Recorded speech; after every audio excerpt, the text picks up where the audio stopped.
Well, hello, strangers. Thank you so much for picking up.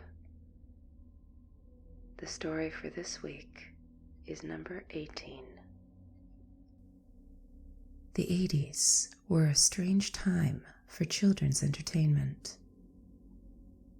Sure, a lot of schlocky horror films take place in settings for children.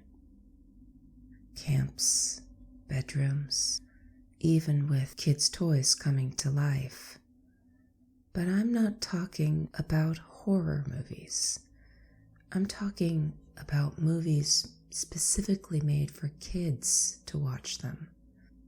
I'm sure I'm not the only one who can remember visuals and concepts snuck into our movies that have no purpose of being there except as nightmare fuel. I know I'm not alone in this, because the first time I really thought about it was hearing about it from one of the kids I went to camp with.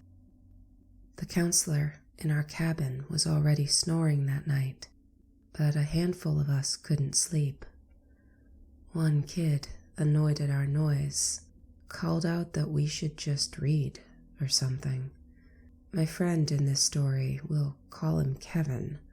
Well, he laughed a bit in response, but there was a bit of an edge to his laugh, and he said something to the effect of, "Hell no, man.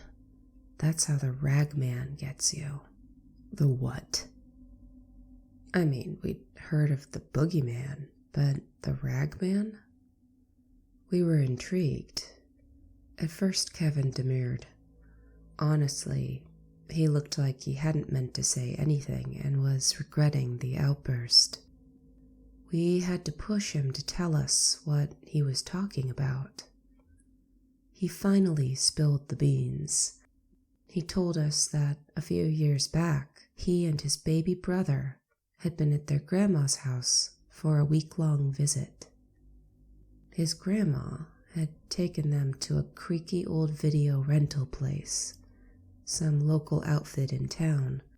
She had rented out 4 or 5 kiddie movies to entertain them.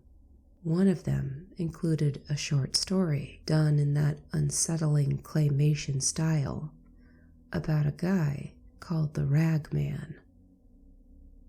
The Rag Man was tall enough to see into second-story windows where bedrooms, kids' bedrooms, tend to be.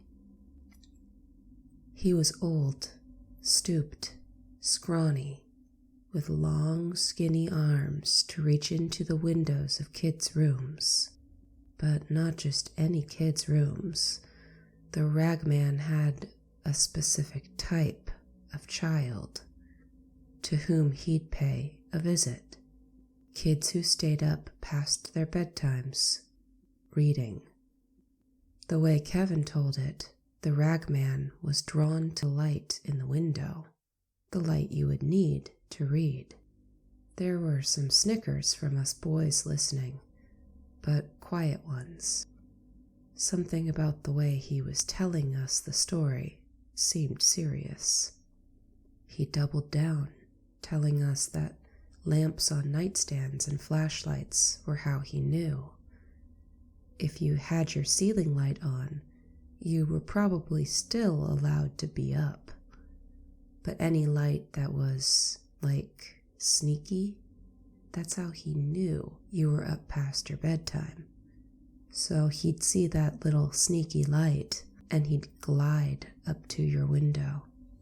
Kevin shook his head, telling us that was the thing, that the ragman didn't actually walk.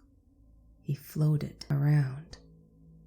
He caught himself, laughed, said that he bet that was a pain for them to have to do in claymation, keeping his head perfectly level.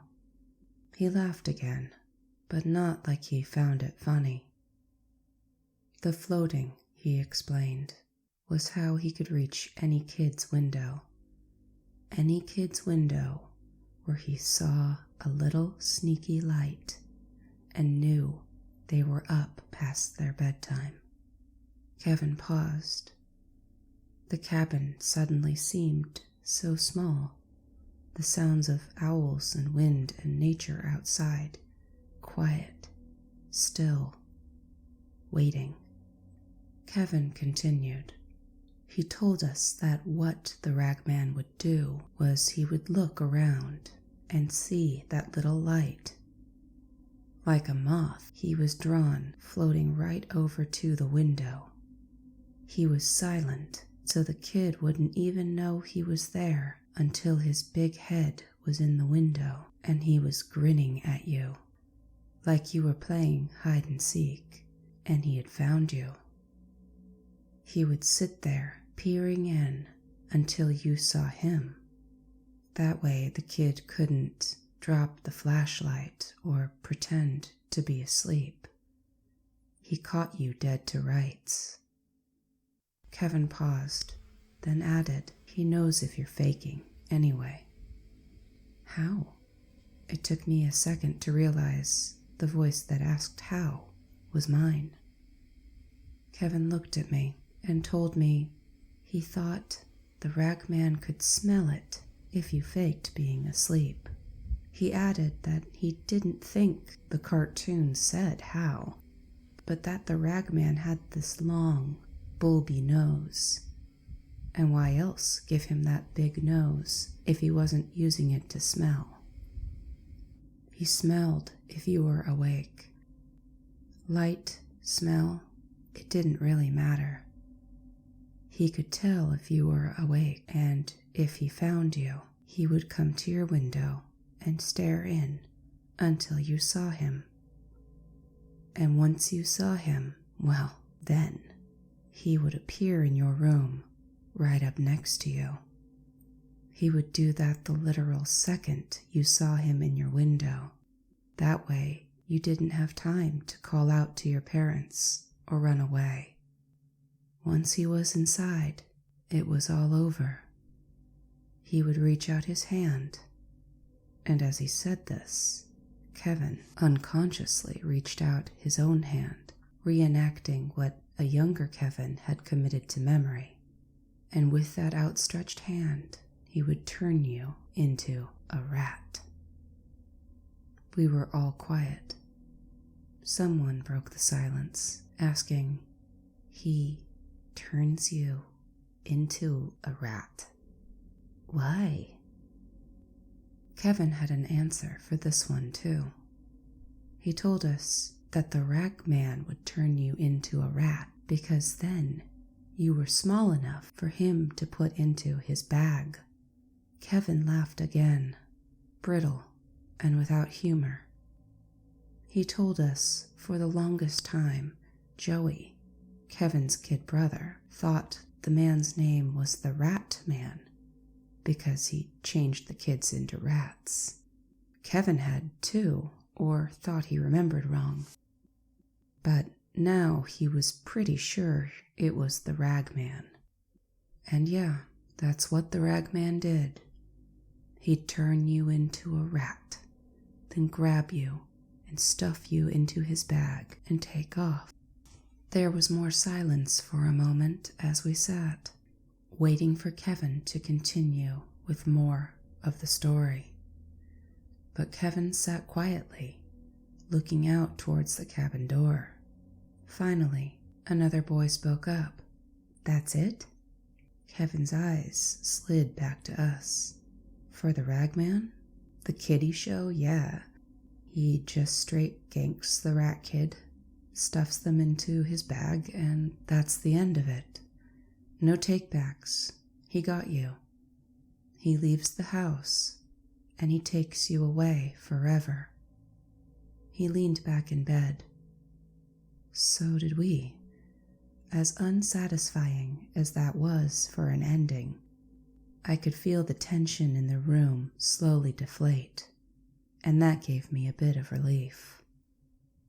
At least until Kevin added, "For me and Joey, though, there was more."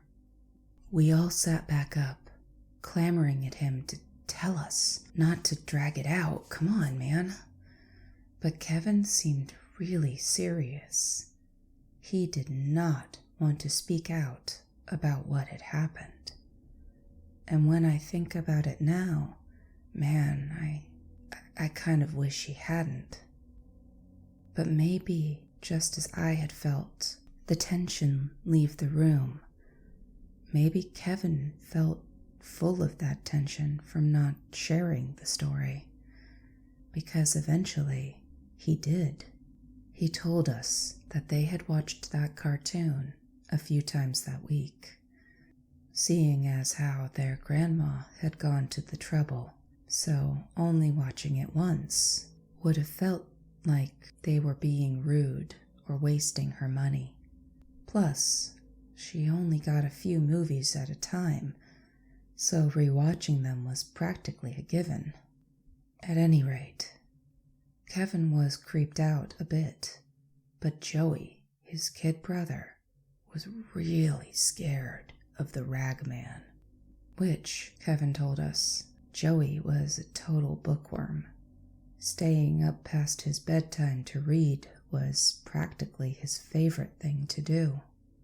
Something like the ragman was his own personal boogeyman. Kevin thought that if he saw it more than once, he'd get used to it and wouldn't be as scared. By the 4th or 5th rewatch, Kevin was even making little jokes. Kevin pointed out that it looked like the ragman started in Germany or Austria every night, so by the time he made it to us in the States, well, it'd be time to get up anyway. Kevin was trying his best to make Joey see the ragman as not real, or if real, not a threat.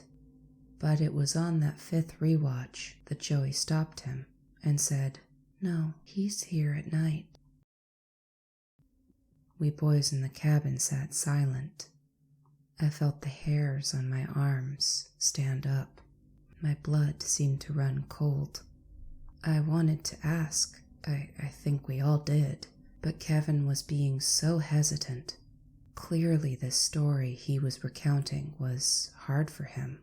It frightened him too.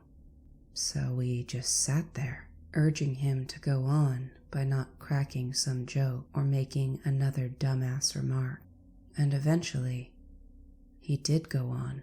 Kevin asked Joey if he was goofing on him, but Joey had been so serious that Kevin knew something was up. Joey looked at Kevin and said, "He comes to the backyard. He does it every night." Joey told him that on the first night, he heard someone back in the woods behind their grandma's house. He had the camp lantern on so he could read, and when he looked out, he saw him in the backyard, stuffing something squirmy into his bag. And then the man had looked up and he had seen Joey. And then the little kid had begun to sniffle. Kevin felt bad, so he put an arm around him, and Joey ended up telling him that when the ragman had seen him, Joey'd hit the deck, pretending to be asleep. He'd had his back to the window, so the ragman couldn't see his terrified face. But that meant Joey couldn't see what the ragman was doing either. He thought he heard running. He hoped it was the ragman. Maybe his sack was too full for another child. And, as Joey waited, the ragman never appeared in his room. At some point, he'd fallen asleep. But the whole next day, he'd started to grow nervous. What if the ragman didn't let him off the hook? What if he was going to come back?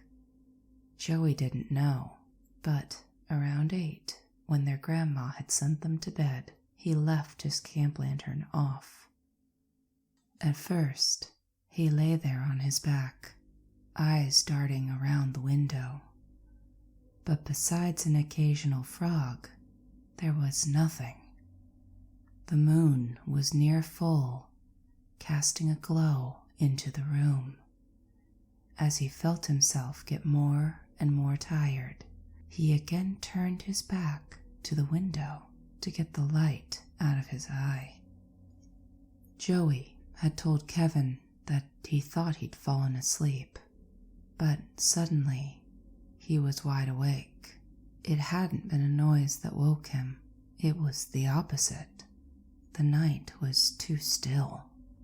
The frogs were silent, like they were hiding from something. And then he'd heard a crunch, crunch, crunch, a footstep rhythm on the dead and dying leaves and branches in the backyard. Someone was walking around back there. Joey had squeezed his eyes shut. Silence. Dead silence. He told Kevin he'd counted 50 Mississippis in his head. No noise. He opened his eyes. But when he did, he saw something that made him bite his lip to stop from crying out. In the window was a silhouette. The ragman had come back. He'd moved to his window, and he was staring at Joey. Joey was frozen stiff.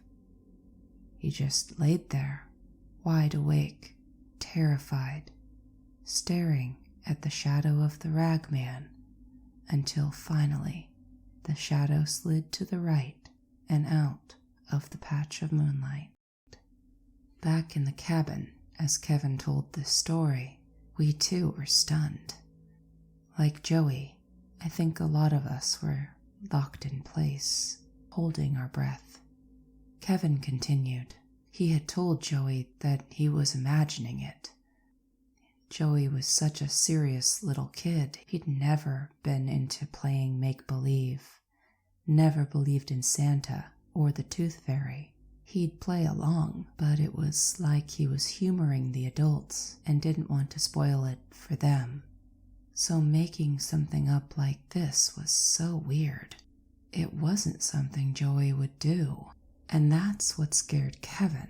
Joey was so certain Kevin knew he'd had to have seen something, or someone. So that night, Kevin asked Joey if he wanted to sleep in Kevin's room. Here Kevin paused, then exploded. Do you know what he said? He said no. He said no because the ragman would smell him and come for both of us. I nearly cried. My own brother barely ate, trying to look out for me. Kevin was moved, and Joey wasn't budging. So instead, Kevin came up with a plan. He told Joey he'd come sleep in his room. The ragman wouldn't expect both of them to be in Joey's room. And then maybe he'd leave Joey alone because Kevin was too big for him to want to mess with. That night, Kevin and Joey rolled out sleeping bags on the floor. They told their grandma they were indoor camping. Joey's bag was closest to the closet and the door to the hallway. Kevin put his bag between Joey and the window.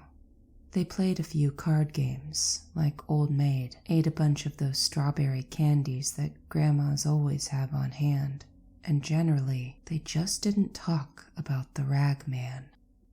Kevin paused to look around the cabin at us. He told us, "You gotta realize, I didn't think the ragman was real any more than the Easter Bunny. But Joey, he had to have seen something. Kid wouldn't make this up." Kevin did his best to distract him. They played past bedtime, the camp lantern between their sleeping bags, lighting another round of Go Fish. While Kevin could tell Joey was relieved he was there, he could still see him dart glances at his wristwatch, seeing the time slide on past 9. Kevin felt like he was dragging it out, delaying the inevitable. So he told him, "Good game," reached out, and clicked off the light. For the next couple of seconds, their eyes adjusted to the dark room. The room was now lit only by the moon shining like a spotlight through his window and making a square of light on the floor. A square with the shape of a human head in it. Kevin heard Joey gasp even as he recognized the shape. That little gasp was what kept him from panicking. His little brother, Mr. Know-It-All, was terrified, and that made Kevin very angry.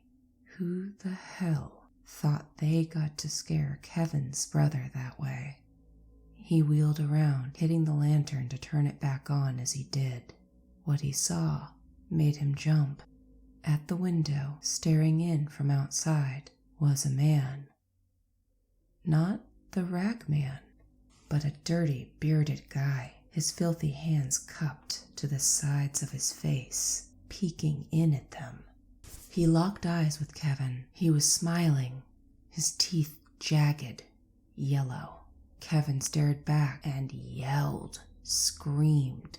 Some big sound big enough to feel like Kevin was going to puke rolled up his windpipe and out his mouth. The guy jumped, ran off. Their grandma came running down the hall and burst into their room, asking what in God's green earth they were doing. It took a minute to get it out. Joey and Kevin kept talking over each other, but eventually their grandma got what was going on and called some neighbors. In the country, you rarely involve police. The neighbors rocked up and walked around the backyard, making sure the guy was long gone before they came and asked Kevin and Joey directly what had happened. When they finished telling them, the neighbors let them know what they'd found. Their grandma's yard was fenced between her house and the neighbors, but the back was open to the woods. A couple of snare traps had been set, and some little drops and puddles of blood, dried and dark, led them to believe the guy was poaching rabbits and small game. That was likely what Joey had seen him doing, putting a small animal, which Joey had taken for a kid turned into a rat, into his bag. The way the neighbors figured it, the man had seen Joey in the window, and whatever moon logic the guy's brain played by had told him to come scare the crap out of that little kid. The thought that it had been intentional, putting a scare like that into Joey, had Kevin right back to angry, but Joey now seemed calm. Kevin explained he didn't know if it was that the actual rag man had scared him, or if it had been a concept he couldn't understand that had bothered him so much. The ragman was make-believe, and Joey didn't indulge in playing pretend. But this make-believe thing had intruded into Joey's little world of rules, real and not real. Once he had a rational answer, his fear was gone. Sure, some itinerant killing animals in the backyard was scary, but it was something Joey could understand. Their grandma ended up having the neighbors come and fence the whole backyard, and Kevin moved Joey into his room for the rest of their visit. As for Joey, now that he had his answer, well, Joey slept like a baby. Kevin stopped talking. In the silence, a voice cut in, saying, "Sounds like only rabbits and squirrels had to be scared." The voice came from outside our little circle, the original Mr. Shut Up and Read or something, who'd been enthralled in Kevin's story the same as the rest of us. Kevin paused and said, "Maybe," but when he ran from the window, he dropped something else the neighbors found. A box cutter, which explains why the edge of one of the screens over the windows was cut. And that was it. Kevin stopped there, and no one else had anything to say. What was there to say to that? Joey and Kevin were safe. Grandma had her fence and was likely safe too. But for anyone in the Pacific Northwest whose house was bordered by forest, like our cabin, who had a window looking out to the dark woods, like our cabin did. Maybe they weren't as safe as they thought. We went to bed after that. And that's the story. Stories like that remind me that time is passing. I remember as a kid seeing these movies with things like answering machines and messages on those machines that were integral to the plot. It's part of what dates those movies now. A lot of the problems would be solved by the fact that we carry phones around. But something tells me that even though most people don't need a flashlight to read in bed at night because they're reading it on a tablet or a phone, well, would it be that the ragman wouldn't have a way? Or did it never matter? Because like Kevin said, he can smell when you're awake. On that cheerful thought, like, comment, subscribe, notify. Thanks for stopping by. Take care, strangers.